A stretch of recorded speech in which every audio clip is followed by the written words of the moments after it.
heureux donc de se retrouver ce matin autour de la parole de Dieu. On salue ceux qui nous suivent sur l'Internet et que Dieu vraiment les bénisse. Le thème, c'est des paraboles pleines de sens, et notamment cette parabole qu'on trouve dans Luc 5, verset 36 au verset 39. C'est une parabole qui est très intéressante dans son contenu. On va la lire. Il leur dit aussi une parabole, il est donc question de Jésus. Personne ne déchire d'un habit neuf un morceau pour le mettre à un vieil habit. Car il déchire l'habit neuf et le morceau qu'il en a pris n'est pas assorti au vieux. Et personne ne met du vin nouveau dans de vieilles outres. Autrement, le vin nouveau fait rompre les outres. Il se répand et les outres sont perdues. Mais il faut mettre le vin nouveau dans des outres neuves.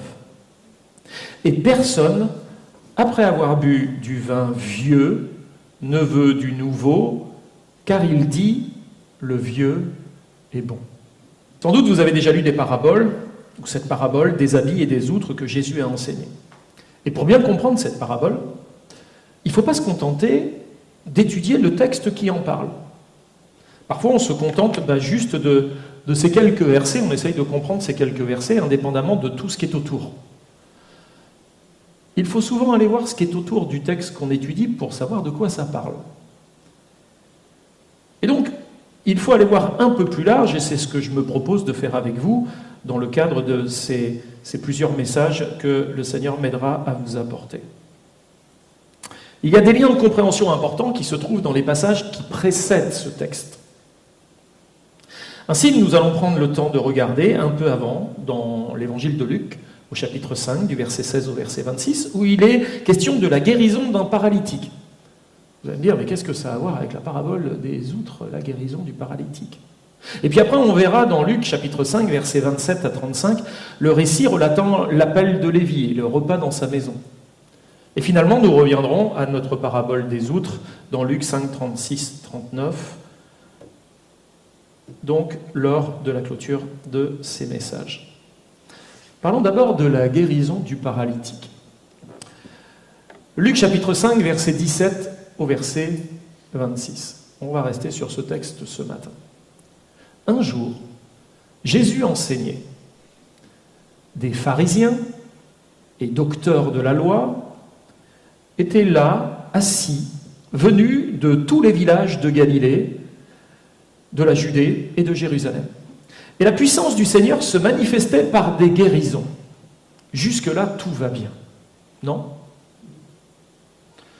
Et voici des gens, portant sur un lit un homme qui était paralytique, cherchaient à le faire entrer et à le placer sous ses regards, sous les regards de Jésus. Comme ils ne savaient par où l'introduire, à cause de la foule, et là on voit que ça commence à se compliquer un petit peu, ils montèrent sur le toit et ils le descendirent par une ouverture avec son lit au milieu de l'assemblée devant Jésus. Voyant leur foi, Jésus dit « Homme, tes péchés te sont pardonnés. » Les scribes et les pharisiens se mirent à raisonner et à dire « Qui est celui-ci qui profère des blasphèmes? Qui peut pardonner les péchés si ce n'est Dieu seul ?» Jésus, connaissant leurs pensées, prit la parole et leur dit « Quelle pensée avez-vous dans vos cœurs? Lequel est le plus aisé de dire « Tes péchés te sont pardonnés » ou de dire « Lève-toi et marche » Or, afin que vous sachiez que le Fils de l'homme a sur la terre le pouvoir de pardonner les péchés, je te l'ordonne, dit-il au paralytique, lève-toi, prends ton lit et va dans ta maison. Et à l'instant, il se leva en leur présence, prit le lit sur lequel il était couché et s'en alla dans sa maison, glorifiant Dieu. Tous étaient dans l'étonnement et glorifiaient Dieu, remplis de crainte. Ils disaient « Nous avons vu aujourd'hui des choses étranges. » Parfois, quand on veut comprendre un texte, Il n'y a pas mieux qu'un petit dessin. Alors Jésus est dans une maison, il enseigne. Il y a des pharisiens dans cette maison, ils sont assis, ils écoutent, avec des scribes. Et il y a une foule autour de la maison, ils sont là, agglutinés autour de la maison, en train d'essayer d'entendre ce que Jésus est en train de leur enseigner. Donc Jésus est en train de les enseigner. Ils étaient venus de tous les villages et de toute la Galilée, de la Judée et de Jérusalem. Nous avons même une précision textuelle de leur position, puisqu'il est écrit qu'ils étaient tous assis dans la maison. Et nous trouvons une autre information intéressante dans Luc 20, 46, les concernant.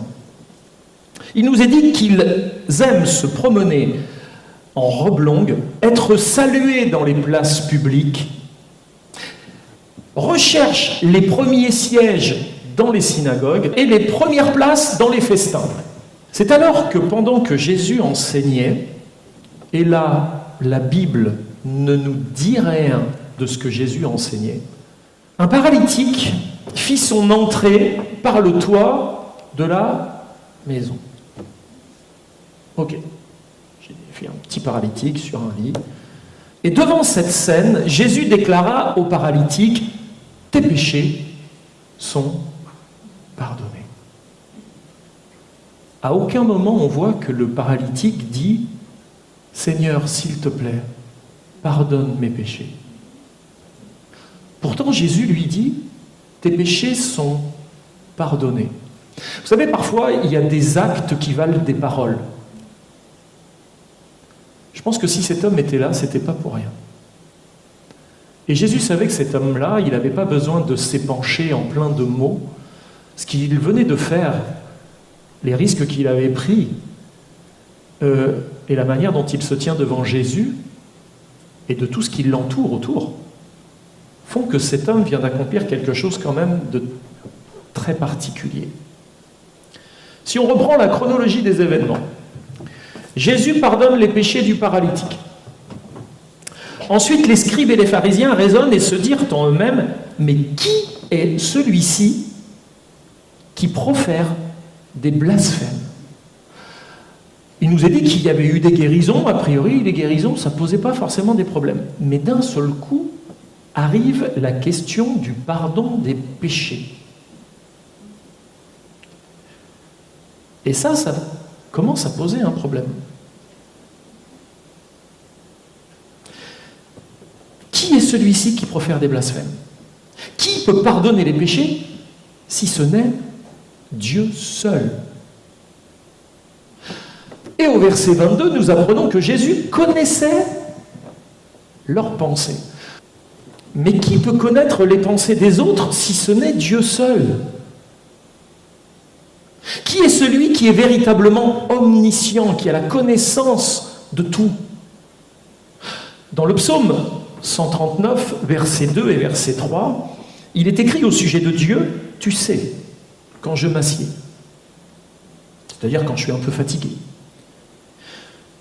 et quand je me lève, prêt à entrer dans l'activité, tu pénètres de loin ma pensée, tu sais quand je marche et quand je me couche, et tu pénètres toutes mes voies. Et Jésus, en sondant et en révélant les pensées de ceux qui étaient là, en tout cas de cet homme et des pharisiens, leur demanda pourquoi ils raisonnaient ainsi. Pourquoi vous raisonnez comme ça? Pourquoi vous raisonnez comme vous êtes en train de raisonner? Il se passe quelque chose devant eux et eux, ils sont en train de raisonner. Est-ce que ça t'est déjà arrivé d'être dans l'église en train de raisonner alors que le pasteur est en train de prêcher? En agissant ainsi, Jésus leur rendit témoignage qu'il était bien le Messie, parce que qui peut connaître nos pensées à part Dieu lui-même? Qui peut connaître les pensées des hommes si ce n'est Dieu? Deuxièmement, il leur demanda lequel est le plus aisé, de dire « tes péchés te sont pardonnés » ou de dire « lève-toi et marche ». Or, afin que vous sachiez que le Fils de l'homme a sur la terre le pouvoir de pardonner les péchés, je te l'ordonne, dit-il. Oui, Jésus ne donne pas toujours des conseils, parfois il ordonne. À l'instant même, l'homme paralysé se leva, prit le lit sur lequel il était couché et rentra chez lui. rendant gloire à Dieu, nous dit la Bible. Ainsi, par la preuve de sa connaissance des pensées des scribes et des pharisiens, et par le miracle de la guérison d'un homme paralysé, Jésus confirma qu'il était bien Dieu fait homme. Mais malgré cette démonstration miraculeuse, les scribes et les pharisiens ne reconnurent pas Jésus comme étant le Messie. Ils ont quelqu'un qui dit ce qu'il pense. Qui peut connaître les pensées d'un homme s'il ne les a pas formulées avec sa bouche? Qui peut pardonner les péchés? Qui peut guérir un paralytique? Ils ont devant eux la définition parfaite de Dieu fait homme, du Messie qu'ils attendaient. Il est devant eux. Mais il semble qu'ils ne reconnaissent pas Jésus comme étant le Messie. Pourquoi un tel aveuglement? Pourquoi un tel aveuglement? Pourquoi refusent-ils l'évidence qui est devant leurs yeux? Y a-t-il pas des choses qui parfois, même si elles étaient là devant nos yeux, il y a des choses rationnelles en nous qui buteraient? En fait, les scribes et les pharisiens, et c'est la Bible qui nous l'apprend, étaient voilés. Et donc empêchés de comprendre et d'accepter les évidences. Alors, en fait, il y a une scène qui se passe, mais entre la scène de Jésus et du paralytique et les pharisiens, il y a un voile. Alors ils voient des choses, mais ils ne comprennent pas les réalités qui sont en train de prendre place devant leurs yeux. Ils peuvent faire des constats, mais ils n'en tirent pas les leçons. Ils voient les événements, mais ce que ça doit faire descendre dans leur cœur ne s'acte pas. On pourrait se poser la question, mais pourquoi étaient-ils voilés? Pourquoi étaient-ils empêchés de comprendre ce qui se passe? La réponse, elle nous est donnée dans le livre des Actes des Apôtres. Vous savez, la Bible enseigne la Bible. Donc, quand on veut comprendre quelque chose, c'est bien d'aller voir dans la Bible, peut-être pas dans le passage dans lequel on est, mais dans d'autres passages qui vont nous aider à comprendre le passage qu'on est en train de lire. Et dans Actes 28-27, il est dit « Car le cœur de ce peuple est devenu insensible. Ils ont endurci leurs oreilles, ils ont fermé leurs yeux de peur qu'ils ne voient de leurs yeux et qu'ils n'entendent de leurs oreilles. » Mais ce n'est pas le tout. Qu'ils ne comprennent de leur cœur. Parce que quand on comprend de son cœur, on est mis devant une évidence que certaines choses vont devoir changer. Et eux, ils n'ont pas du tout envie de changer. Pourquoi? Parce qu'ils sont prisonniers d'une espèce de tradition confortable dans laquelle ils ont envie de rester. Parce que tout est mesuré, tout est pesé, tout est bien dans sa petite case, dans son petit truc, on a notre petit rite, et puis tout roule, et puis tout va bien. Bah ouais, alors ils préfèrent fermer les yeux plutôt que d'affronter des choses qui les amèneraient à changer. C'est terrible quand même. Qu'ils ne comprennent de leur cœur, qu'ils ne se convertissent et que je ne les guérisse. De Corinthiens, chapitre 3, versets 15 et 16, jusqu'à ce jour, quand on lit Moïse, c'est-à-dire, on pourrait parler de l'Ancien Testament, un voile est jeté sur leurs yeux, sur leur cœur, pardon, mais lorsque les cœurs se convertissent au Seigneur, le voile est ôté. Il y a donc quelque chose que Dieu doit faire pour que le voile soit ôté. La Bible déclare qu'Israël ne crut pas que Jésus était le Messie, alors le voile de l'incrédulité demeura devant leurs yeux, ou plutôt le voile de l'incrédulité était devant leurs yeux, et c'est pour ça qu'ils ne discernaient pas le Messie. Matthieu Henry, qui est un commentateur, va dire que tous ceux qui entendent l'Évangile et n'y prêtent pas attention tremblent de leur ruine. C'est chaud. Car quel est celui qui va les guérir si Dieu ne le fait pas? Les Juifs ont ensuite eu beaucoup de discussions entre eux, dit Matthieu Henry. Nombreux sont ceux qui ont de grands raisonnements, mais qui ne raisonnent pas correctement. Ils se trouvent en faute avec l'opinion d'un autre, mais cependant, ils ne cèdent pas à la vérité. Ils ne peuvent pas être convaincus par les raisonnements de ceux qui sont parmi eux sans la grâce de Dieu pour leur ouvrir leur compréhension. Pour comprendre, il faut la grâce de Dieu dans notre vie qui soit agissante. Sans la grâce, on ne va rien comprendre. Ou on va comprendre, mais d'une manière tellement sèche et dure qu'on va se servir du texte, non pas pour bénir, mais pour frapper, pour interdire, pour bloquer, pour dominer.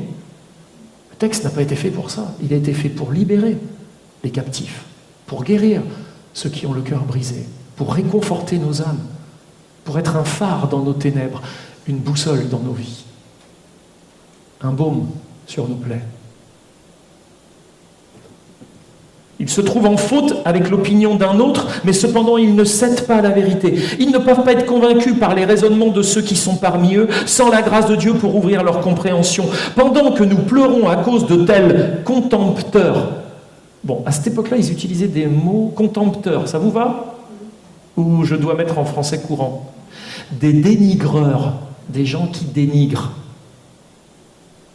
Pendant que nous pleurons à cause de tels dénigreurs, nous devons nous réjouir que le salut de Dieu est envoyé à d'autres qui le recevront.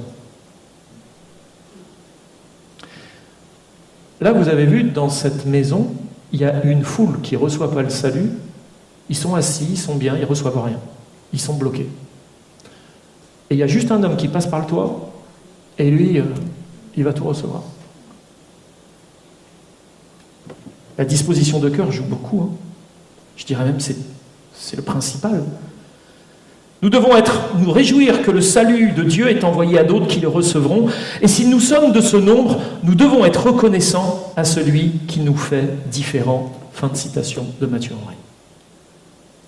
Pour autant, il est mentionné au sujet du paralytique et d'autres personnes présentes dans Luc 5, 25 et 26. Et à l'instant, il se leva en leur présence, prit le lit sur lequel il était couché et s'en alla dans sa maison, glorifiant Dieu. Tous étaient dans l'étonnement et glorifiaient Dieu. Rempli de crainte, il disait « Nous avons vu aujourd'hui des choses étranges. » Et la scène qui se déroula dans cette maison est des plus étranges et la guérison encore plus étonnante. Et en effet, si on réfléchit à cette scène, nous comprenons qu'il était impossible aux hommes qui portaient le paralytique d'entrer dans la maison. Ils étaient bloqués. Sinon, ils seraient rentrés par la porte. Ils ne pouvaient pas rentrer. Pourquoi? En raison de la foule qui était là autour de la maison. Comme ils ne savaient par où l'introduire à cause de la foule, ils montèrent sur le toit et ils le descendirent par une ouverture avec son lit au milieu de l'assemblée devant Jésus. Il était donc impossible pour cet homme d'être sauvé en passant au milieu de la foule. Au milieu des scribes et des pharisiens. Oui, il aurait dû, vous l'avez compris, traverser la foule à droite, puis traverser toute l'assemblée des pharisiens pour arriver à Jésus. Drôle d'itinéraire, n'est-ce pas? Parfois, pour venir à Jésus, il faut en faire du chemin. Au milieu des hommes, au milieu des pharisiens. Mais ce n'est pas le bon chemin. C'est un chemin rempli d'impossibilités. C'est terrible. Les scribes et les pharisiens incarnaient une certaine forme de légalisme. Ils étaient plus attachés à la loi, au formalisme ou au ritualisme plutôt qu'à l'esprit de la loi. Nous le savons, il est impossible d'être sauvé en passant par les œuvres de la loi. Le paralytique et ses porteurs ont rencontré l'obstacle du légalisme, leur barrant le chemin menant à Jésus. Matthieu 23, 13, « Malheur à vous, scribes et pharisiens hypocrites, parce que vous fermez aux hommes le royaume des cieux. Vous les empêchez quelque part d'entrer. Vous n'y entrez pas vous-même et vous n'y laissez pas entrer ceux qui veulent entrer. » C'est quand même très particulier, ces pharisiens et ces scribes, l'attitude qu'ils avaient. Ils se réclamaient de la spiritualité, de la loi de Moïse. Ils croyaient dans le Dieu tout-puissant qui avait créé le ciel et la terre, qui avait par dessein d'élection appelé les Juifs à devenir le peuple de Dieu. Et ils sont là en train d'empêcher les gens de rentrer dans le royaume des cieux. Ils n'entrent même pas eux-mêmes. Et devant un tel obstacle, le paralytique semble condamné sur son lit. Il est incapable de s'approcher de Christ par lui-même. Se frayer un chemin au milieu de la foule, il ne peut pas le faire par lui-même. Avec le lit, c'est trop compliqué. Comment faire? Mais les hommes qui le portaient décidèrent de le descendre par le toit avec le lit. Devant un tel obstacle, le paralytique est condamné, mais pourtant, on va le descendre par le toit. Ils comprirent que le seul moyen d'accéder à Dieu consistait à passer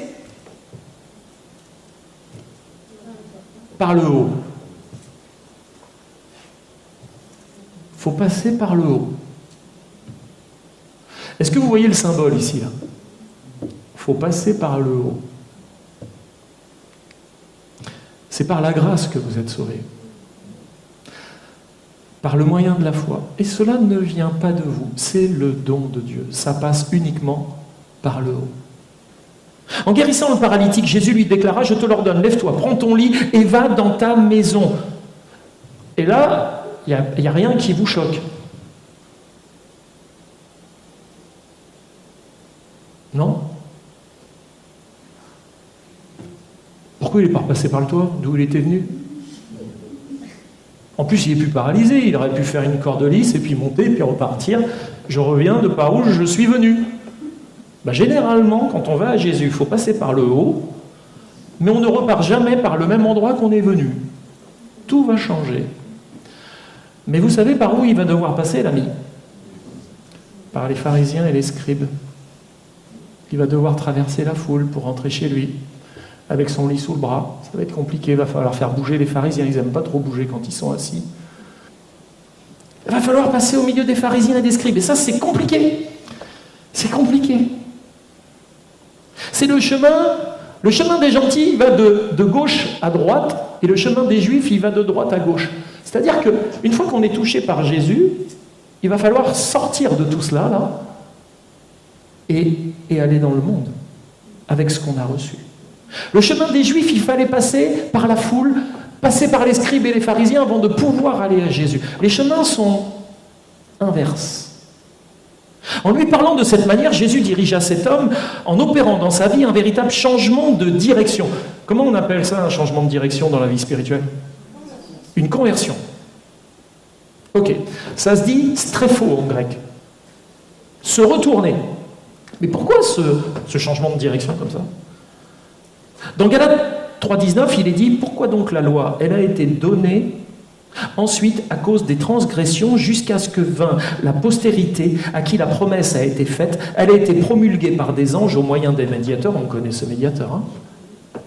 Colossiens 2,17, tous ces rites n'étaient que des figures passagères, des ombres des choses à venir. La réalité de tout cela est en Christ. C'était l'annonce, et arrive la réalité. Ça ne veut pas dire que ce qui était avant est mauvais, mais c'est un tout. Mais on est dans cette réalité. L'injonction de Jésus à l'homme guéri fut: rentre chez toi. Mais comment devait-il partir, cet homme? C'est simple.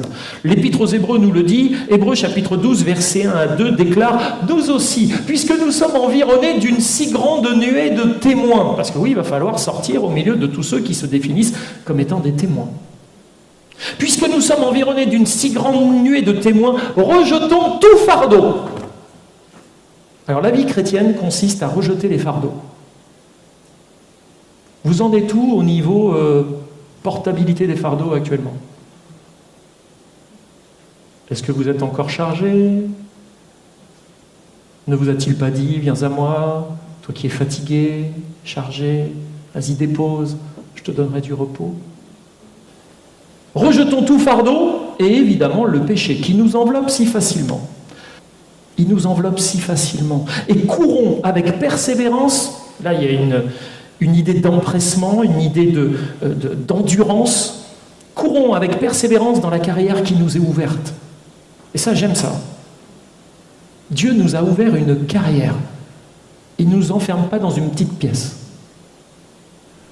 L'Église devrait être un endroit où tous se retrouvent dans une carrière ouverte. Ce que Dieu a mis dans ton cœur, ce que tu es, l'Église en a besoin.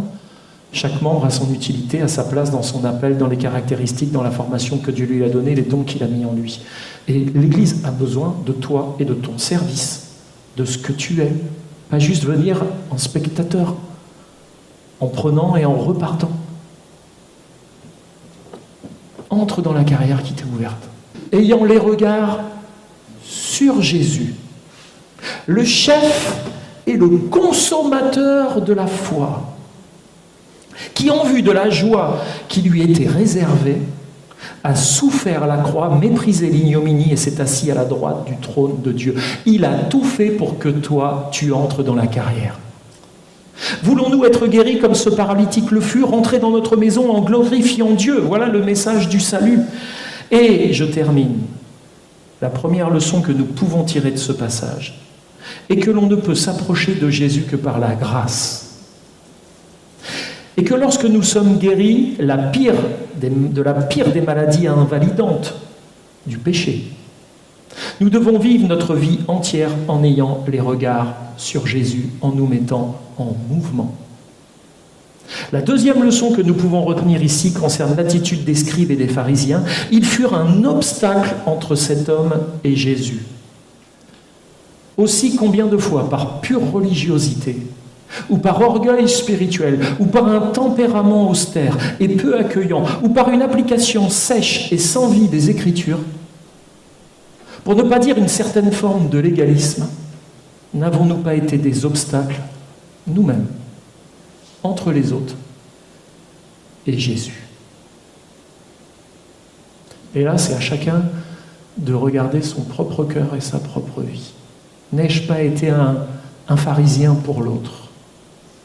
Donc ces deux leçons doivent nous permettre de mener une réflexion de fond, là où nous en sommes à présent, afin de mieux nous positionner devant Dieu et devant les autres.